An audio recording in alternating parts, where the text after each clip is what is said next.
So, the first thing I think it is to define passiveness. And passiveness to me, or a passive life to me, is a life that is lived on autopilot.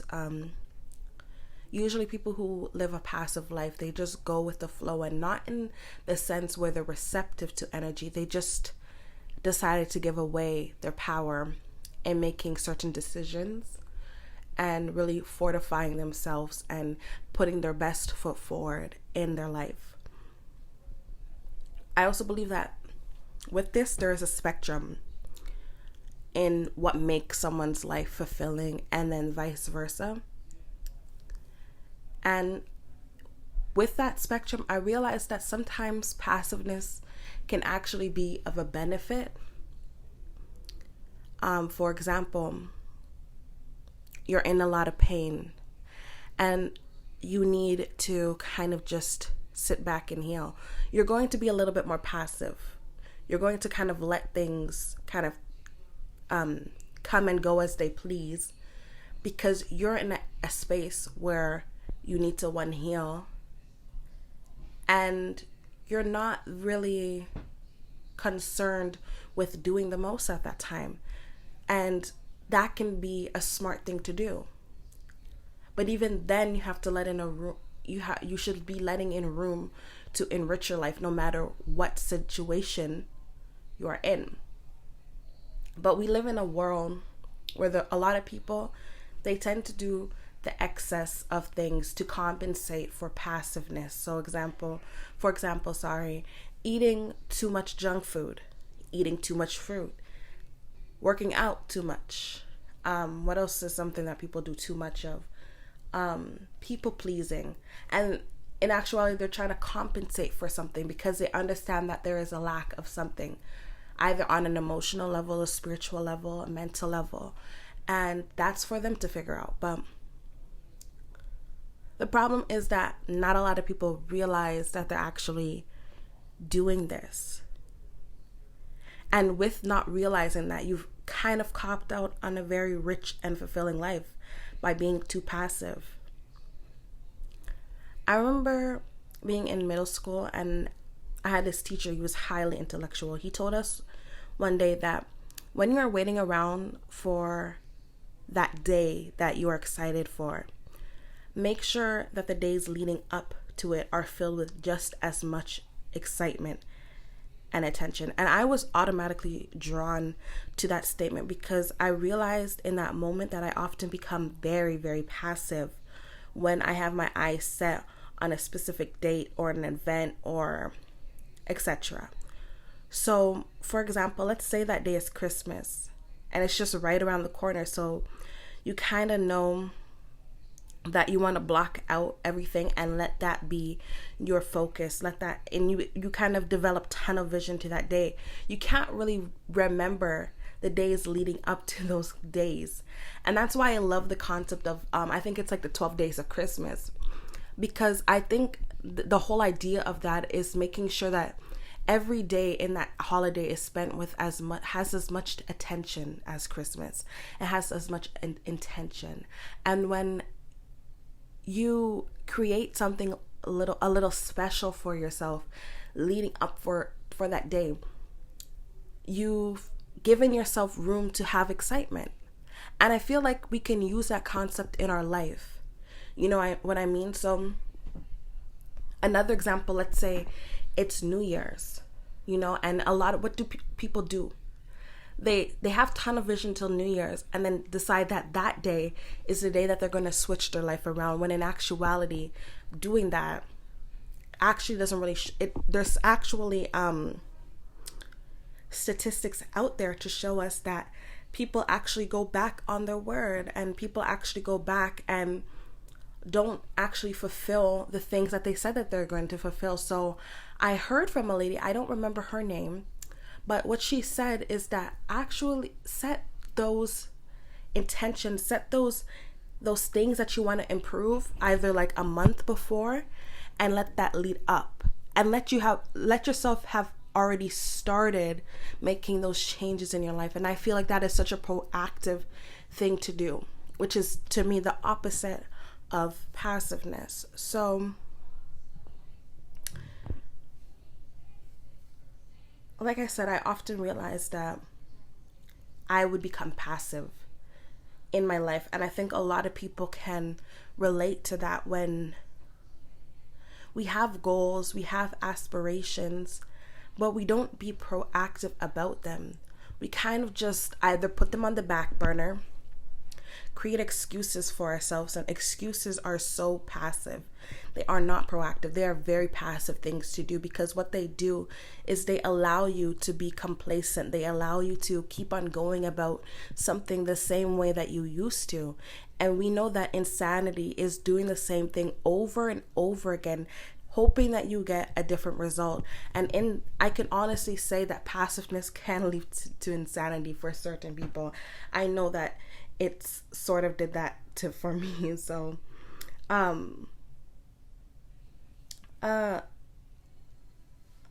would say that when passiveness becomes a lifestyle, that is when you really start seeing how people live their lives on autopilot. I think that we know these people. They're all about like one thing, like not one thing, like maybe three things, and they don't really care about enriching their life in any which way, as long as they fulfilled those three deeds, like wake up, eat, get money, sleep, like those things. And they haven't really allowed or expanded on those concepts. Like, you get sleep, what are your intentions when you sleep? You eat food, what are your intentions when you eat food? And I mean, I know it can almost seem like daunting. Why do I even have to put a label on what I'm eating and how I feel? But these are exercises when people ask you, okay, so what can I do to live a more proactive life? I think it's intention in what you do. So how you eat, what you eat, and how it makes you feel are very good things. That's why when people say to people who might be struggling with what's it called? Just eating I wouldn't say disorders, but I would say like they want to change how they eat their food and things like that. You keep a journal on how these things make you feel, because the next time you do go to the grocery store, the next time you do want to change up your diet, but in my personal opinion, I think that there should be a lifestyle on how you eat. You know what foods make you feel good, and you know what foods that don't make you feel good. So you're making the proactive choice to incorporate foods that make you feel good, and in effect, you can write more positive things. It's like you use yourself as a science experiment, and I feel like those are really positive things to do for yourself to start being proactive, is kind of sectoring those things that if you have routines, if you have these things that you do ritualistically, how do they make you feel? And start moving in the direction of the things that make you feel good, rather than the things that cause you to feel foggy brain, confused, and not happy and content with your life. I'd say also a passive life is a life that doesn't have enough passion in it. And it's great to have goals. It's great to have ambition. But when you don't have any passion backing up those energies, you often, again, like I mentioned, put it on the back burner, because your passion isn't coming from you, it's coming from externally. Now, you think that, okay, so I have this passion, but other people aren't going to accept it or think of me this way. A person who's passionate doesn't care. And I think that's something that people should really incorporate in their life as well. I think it's also believing in yourself, but not in the way that a passiveness person just depends on luck. They depend on, again, these external things, at people, events, to make things happen for themselves, rather than tapping back into their own power and realizing that they can actually manifest these things and bring about it from just an idea. A person who is proactive, a person who is in their power, has an idea and makes it happen. If you have a lot of ideas, you have a lot of goals and ambitions, you do realize that you can do them, right? That's what I ask myself. Because if I have something that I want to do, I ask myself, okay, what are the steps that I need to get there? Because nothing in this world is unattainable for me. I've put the concept that things are unobtainable because I need to get X, Y, and Z before making it happen, and that isn't true. I mean, it is true in the sense that you do need to have some kind of structure. You need to have some kind of plan sometimes set in place, but those things come to you because you said I want them to come, and they start actually manifesting in your reality. That is how strong we are. But a person who is passive is just like, I don't really care. And they don't believe in themselves. I mentioned previously the concept of being ritualistic and having a routine very, very briefly. And I kind of want to go in depth with that because they can go hand in hand. And people can be either or, and it totally works for you. It can work for, like, being ritualistic can work for one person, it might not work for the other. Being routine based can work for somebody, and it can maybe not work for the other person. So really find out which works for you. And I feel like the difference between the two is, for me, ritualistic is being more intentional with what you do. And being routine based is stricter and can be more rigid. It's really that person who is like A plus B equals C, and you know what I mean? And very organized. Ritualistic is it kind of leaves room for spontaneity. And some people thrive off that, right? But ritualistic still does tend to have a routine, because without having that ritual, there's a sense of disorder. Might be a sense of disorder in your day, right? So again, another thing I also mentioned about passiveness is it's almost like you're creating a tolerance to things, success and failure. With failure, you're complacent. You're like, okay, whatever. Don't really care. You're the person who fails and accepts failure, because I think that the person who's passive just believes that, well, I'm here, can't really do anything about it. And then when they're successful, they don't celebrate it. They don't really take their success as success, really. They're just like, oh, okay, wow, I succeeded, great, moving on. You just tolerate both of these spectrums, and that is kind of concerning to me, because in one aspect, a person who celebrates something might actually not supposed to be celebrating, like in the sense that maybe they could have done more, they could have done better in that sense. But a passive person just doesn't see, it's just a gray area. And there isn't a sense of evaluation, or there isn't a sense of reflection. And a person who doesn't reflect, a person who isn't self-aware, those can bring up a lot of concerning things for that person. I also want to mention that people tend not to take passive people seriously. You're not dependable because you don't show effort, not for yourself, not for others, not for any situation.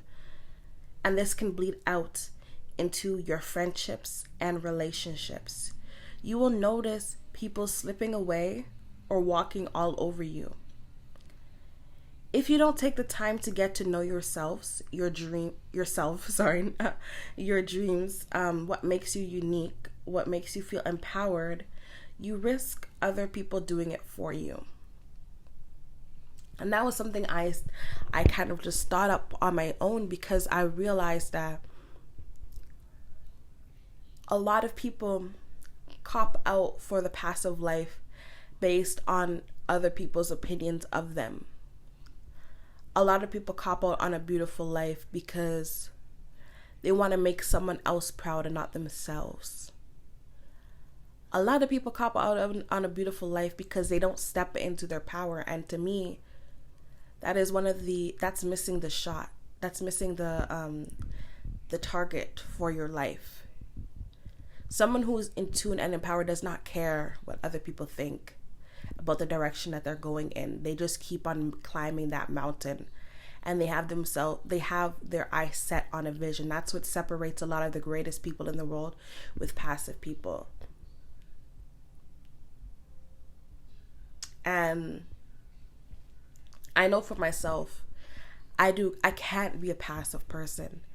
I can't be a person who doesn't follow their dreams. I can't be a person who isn't aware and isn't tapped into themselves. That type of lifestyle, and I don't mean to judge. I'm not judging any person. I'm judging myself, critiquing myself, because I've been in those situations where I just sit there and I let life happen, and I don't step into it. Being passive is a sideline. It's like being on the sidelines and not taking control of the game, and that game is your life. You know, you just watch other people live your dream. And I know that I mentioned in previous episodes that this can be a sense of law of attraction trying to work for you, because you want to manifest these things in your reality.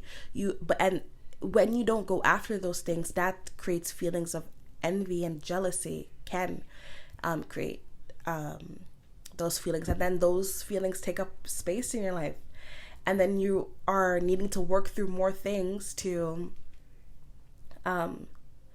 actually start living the life that you dream.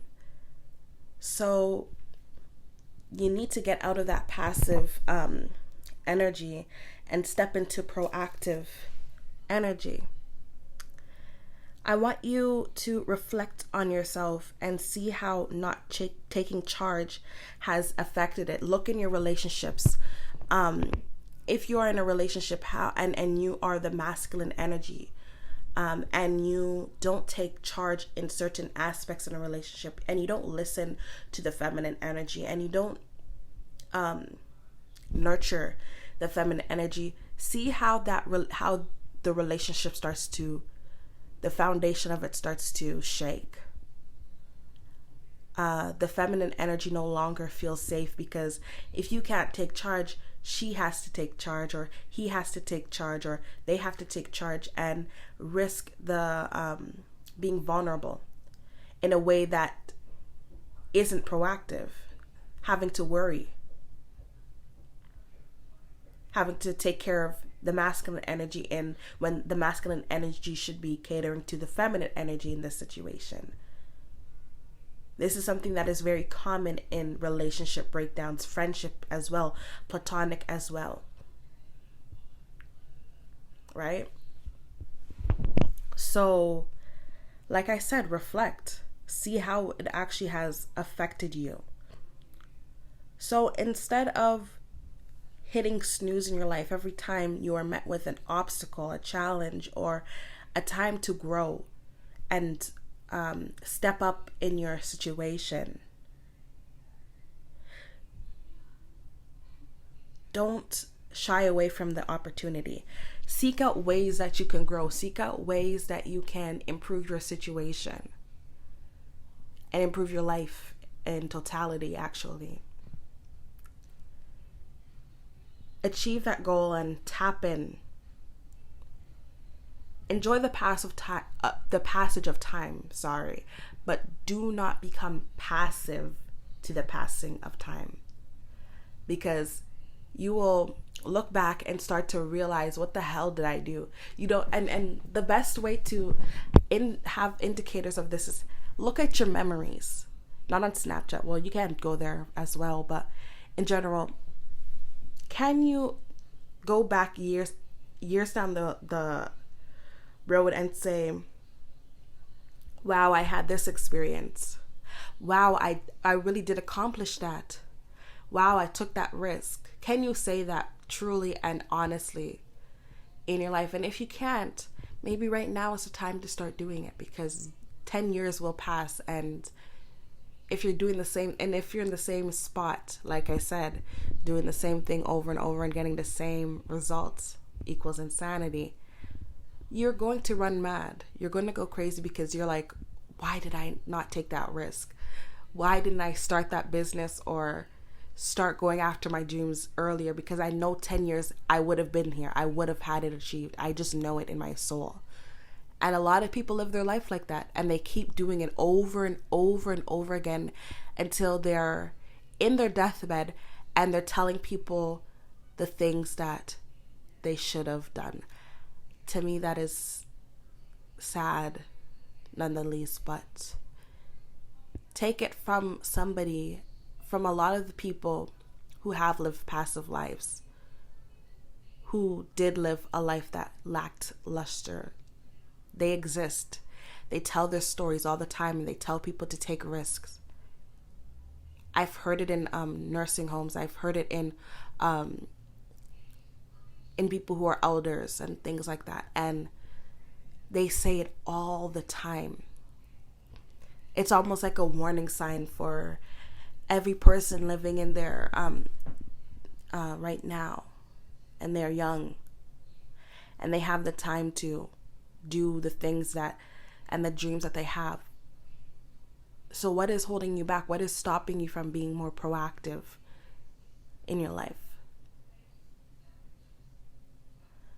So I didn't mean for this to be such a serious topic, but it can get serious, because your life is something that I take seriously.